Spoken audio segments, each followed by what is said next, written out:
Hello students, welcome to Learn with me. From today we are going to start with one of the most important topics of grammar, pronoun. और जैसा कि आपको पता है कि pronoun से लगभग हर एग्ज़ाम्स में क्वेश्चन आते हैं, चाहे वो आपका बोर्ड एग्ज़ाम्स हो या कोई कॉम्पिटिटिव एग्ज़ाम्स हो। इसीलिए मैंने प्रोनाउन को चुना आपको पढ़ाने के लिए। इससे पहले मैंने रिलेटिव प्रोनाउन पे वीडियो बनाई हैं, अगर आपने उनको नहीं देखा है तो उनको भी जाके देख लीजिए। और आज हम प्रोनाउन को थोड़ा डिटेल में पढ़ेंगे, सारे काइंड्स के को देखेंगे और ये काइंड्स से कैसे कैसे क्वेश्चन आते हैं और कैसे आप उसको सॉल्व करोगे, क्या रूल्स हैं, कुछ रूल्स को भी जानेंगे। तो आपको प्रोनाउंस पे अगेन 5-6 वीडियो और मिलेंगी, तो आप उसको देखिएगा ध्यान से। आई एम श्योर उसके बाद आपके जितने भी डाउट होंगे प्रोनाउन के लिए वो सारे क्लियर हो जाएंगे। तो चलिए स्टार्ट करते हैं। और उससे पहले अगर आपने अभी तक चैनल को सब्सक्राइब नहीं किया है तो कर लीजिए, वीडियो पसंद आए तो लाइक भी कर दीजिएगा और अपने फ्रेंड्स के साथ शेयर भी कर दीजिएगा। और हाँ, एक चीज़ तो बोलना ही भूल गई, वीडियो को लास्ट तक देखा करो यार, ताकि आपको भी समझ में आए और मुझे भी अच्छा लगे। चलो स्टार्ट करते हैं।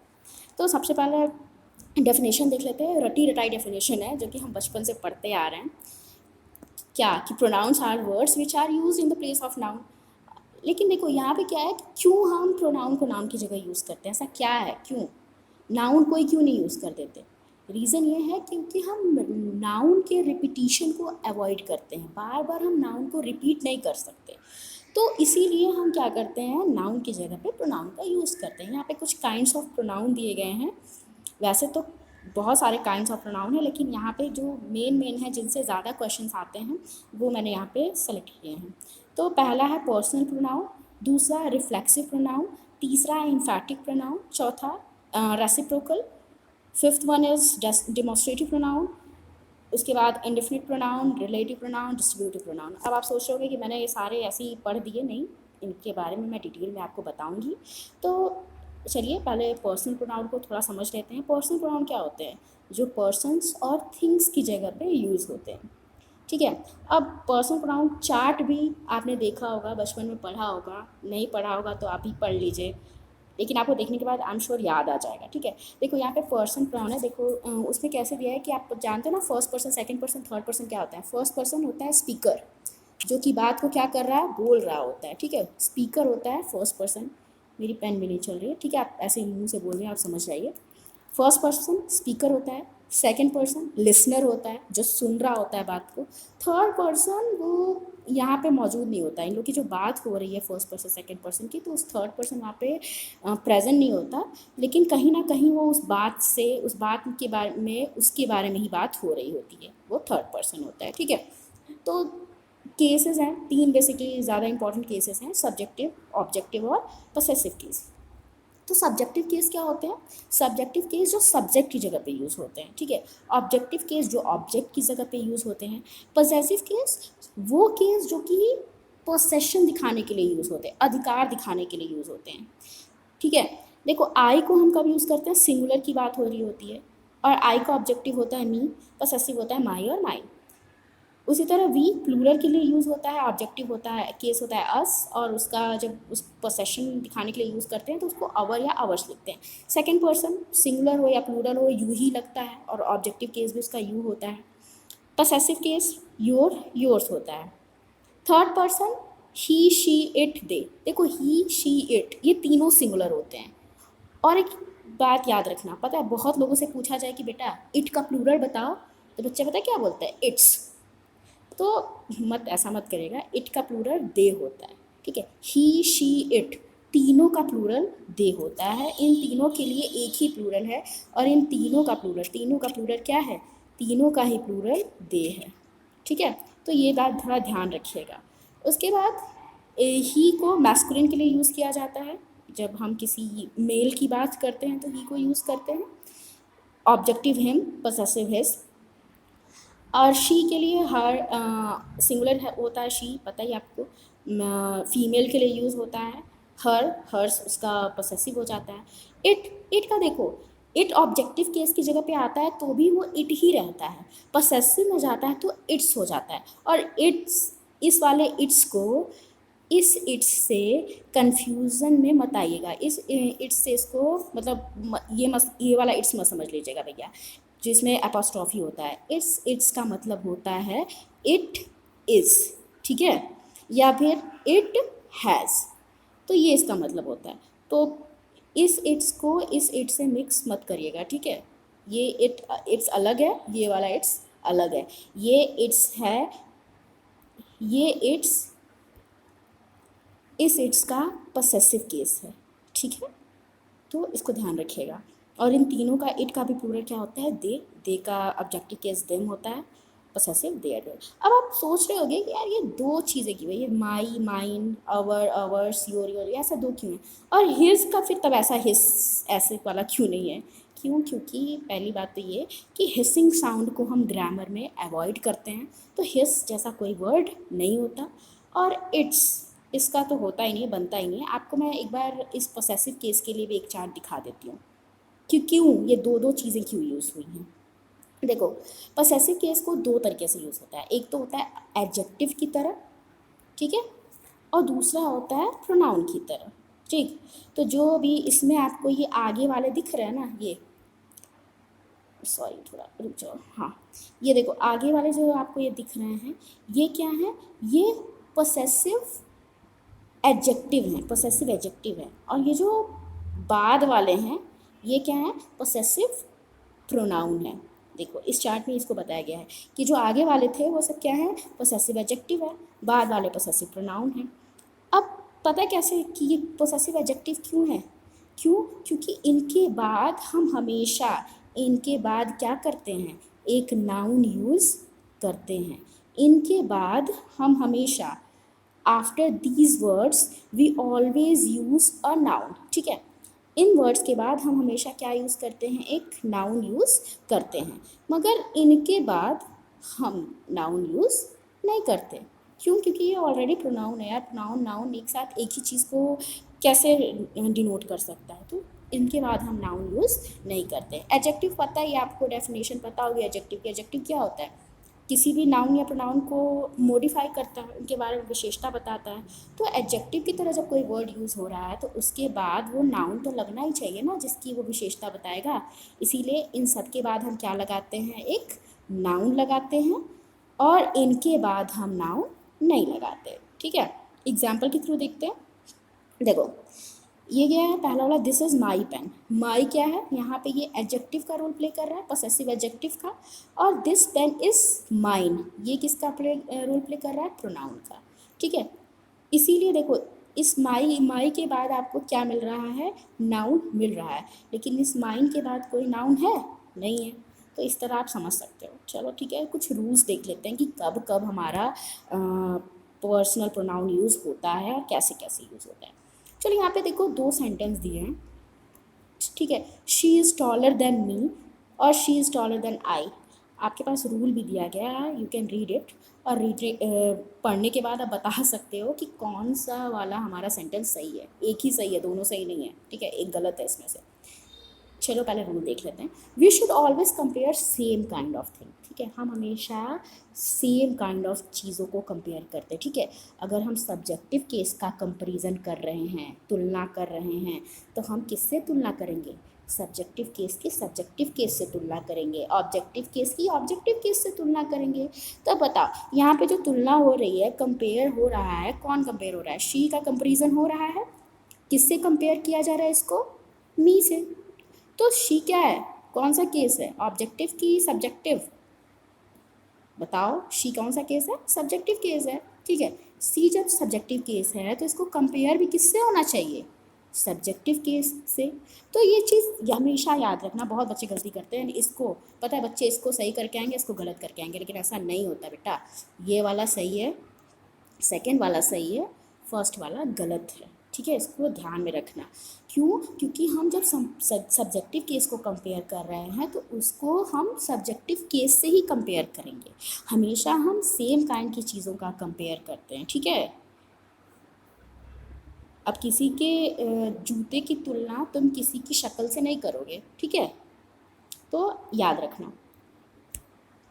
आगे बढ़ते हैं। देखो रूल नंबर 2 बोलता है when a personal pronoun is the object of the verb the pronoun must be in objective case.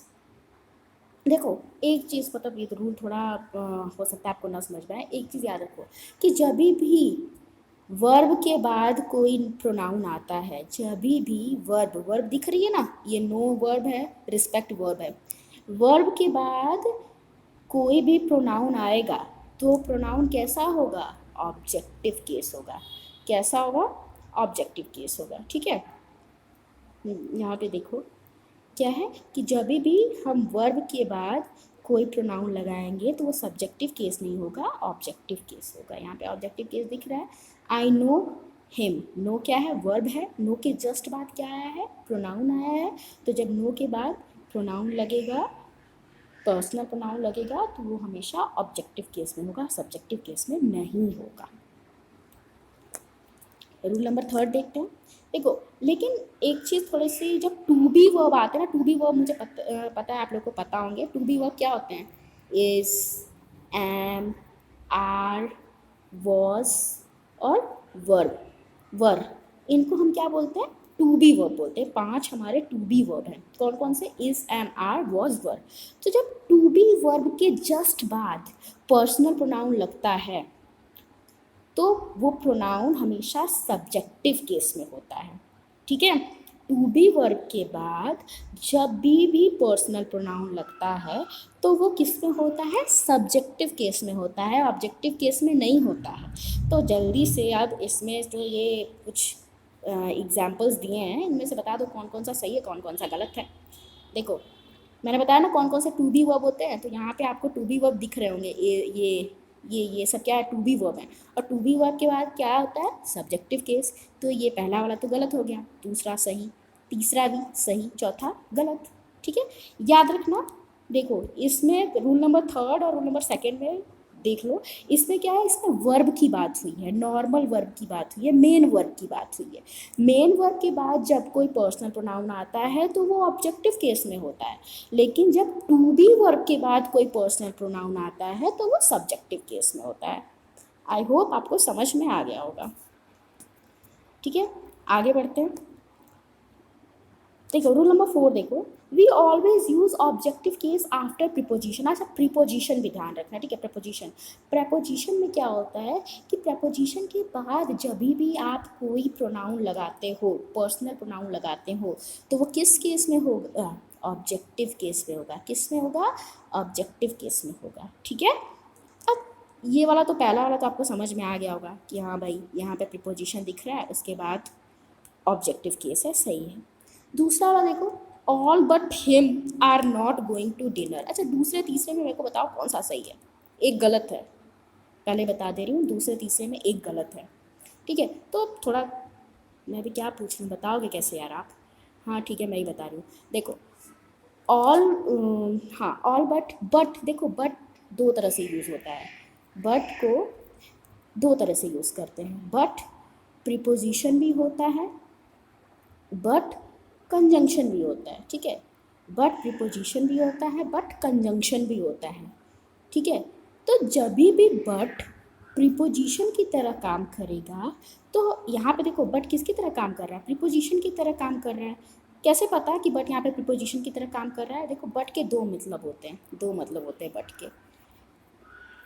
जब बट का मतलब के अलावा होता है, के अलावा, तब बट किसकी तरह काम करता है?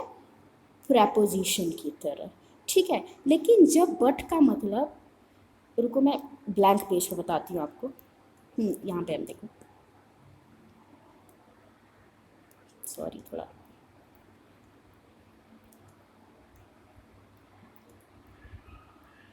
हाँ एक सेकेंड रुक जाओ बेटा। हाँ देखो, जब भी यहाँ पे बट की बात हो रही है कि जब भी बट का मतलब क्या होता है? के अलावा, के अलावा, तब वो किसकी तरह यूज़ होता है? प्रेपोजिशन की तरह। लेकिन जब बट का मतलब क्या होता है? लेकिन, क्या होता है? लेकिन, तब वो किसका रोल प्ले करता है? कंजंक्शन का। ठीक है, बट दो तरह से रोल प्ले करता है, प्रीपोजिशन की तरह भी, प्रीपोजिशन की तरह भी, कंजंक्शन की तरह भी। प्रीपोजिशन कब होता है वो? जब उसका मतलब होता है के अलावा। और कंजंक्शन कब होता है? जब उसका मतलब होता है लेकिन। जैसे मैं एक एग्जांपल दे रही हूँ, he worked hard, he worked hard but he failed. ठीक है, उसने बहुत हार्ड वर्क किया लेकिन वो फेल हो गया। यहाँ पे बट किसका रोल प्ले कर रहा है, किसका रोल प्ले कर रहा है, कंजंक्शन का रोल प्ले कर रहा है। ठीक है, लेकिन जब आप इस सेंटेंस में देखते हो तो यहाँ पे बट किसका रोल प्ले कर रहा है, अलावा का, कि उसके अलावा सब कहाँ पे गए, सब डिनर के लिए जा रहे हैं। तो यहाँ पे आप अभी पहले वाले रूल में पढ़ा कि प्रिपोजिशन के बाद हम अभी इस रूल में क्या बोल रहा है कि प्रिपोजिशन के बाद हम कौन सा केस लगाते हैं, ऑब्जेक्टिव केस। तो ये प्रिपोजिशन ही है ना, बट का यहाँ पे मतलब क्या है, अलावा। तो यहाँ पे ये किसका रोल प्ले कर रहा है, प्रिपोजिशन का रोल प्ले कर रहा है। तो प्रिपोजिशन के बाद कौन सी केस आएगी, ऑब्जेक्टिव केस। तो ये तो क्या हो गया, सही हो गया। अच्छा, अब ये फिर आपके पास कंफ्यूजन होगा कि आर क्यों लगा। देखो, हम वर्ब किसके अकॉर्डिंग लगाते हैं, सब्जेक्ट के अकॉर्डिंग कि ऑब्जेक्ट के अकॉर्डिंग, किसके अकॉर्डिंग लगाते हैं, हमेशा हम वर्ब सब्जेक्ट के अकॉर्डिंग लगाते हैं। हिम तो यहाँ पे ऑब्जेक्ट हो गया ना, ऑल क्या है, ऑल सब्जेक्ट है। तो ऑल के अकॉर्डिंग जब वर्ब लगी तो क्या हो गई, ऑल के अकॉर्डिंग जब वर्ब लगाएंगे तो आर हो जाएगी। ठीक है, आप थर्ड, पता है इरर करेक्शन अगर आएगा थर्ड में से तो आप में से कुछ लोग क्या कर दोगे पता है, यहाँ पे पूछाएगा, ये सेंटेंस दिया है मान लो और कहा कि इसमें इरर करेक्शन कोई गलती निकालिए। ठीक, आप क्या करोगे, इस आर को मिटा के इसको गलती करके इज लिख के आ जाओगे और सोचोगे कि यार मैंने तो एकदम सही कर दिया। ऐसा नहीं है बेटा, ये यहाँ पे ये वाली गलती है ही नहीं, यहाँ पे आर एकदम सही है। गलती कहाँ है, ही में है। ही की जगह क्या होना चाहिए था, हिम, क्योंकि बट यहाँ पे किसका रोल प्ले कर रहा है, प्रिपोजिशन का। ठीक है, बट के केस में थोड़ा सा ध्यान रखना। ठीक, बट प्रिपोजिशन भी होता है, कंजंक्शन भी होता है। चलो आगे देखते हैं। रूल नंबर 5 देखो, लेट। लेट क्या है, लेट अपने आप में एक वर्ब है और हमको पता है वर्ब के बाद कौन सी केस होती है, कौन सी केस लगती है, ऑब्जेक्टिव केस लगती है। तो यहाँ पे देखो दो एग्जाम्पल दिए हैं तुमको, कौन सा सही है, let you and I solve the problem या let you and me solve the problem. Let के बाद क्या लगाना है, ऑब्जेक्टिव केस ऑफ प्रोनाउन।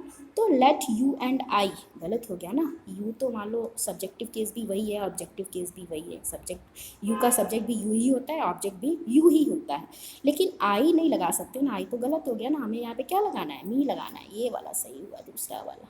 ठीक है, आई होप आपको समझ में आ रहा होगा, और अगर नहीं समझ में आ रहा है तो कमेंट सेक्शन में बताइएगा। पक्का मैं अपने आप में इम्प्रूवमेंट करूँगी, कि देखूँगी कि कहाँ इम्प्रूव करना है, और कोशिश करूँगी और अच्छे से एक्सप्लेन करने की। ठीक है, अभी के लिए यहीं पे ख़त्म करते हैं। अगर आपको वीडियो अच्छा लगा हो तो ज़रूर लाइक और शेयर कर दीजिएगा, और हाँ, वीडियो पूरा देखा करिए। ठीक, नेक्स्ट वीडियो में हम कुछ और रूल्स के साथ मिलेंगे, कुछ और अदर काइंड्स ऑफ प्रोनाउन के बारे में बात करेंगे। Thank you for watching.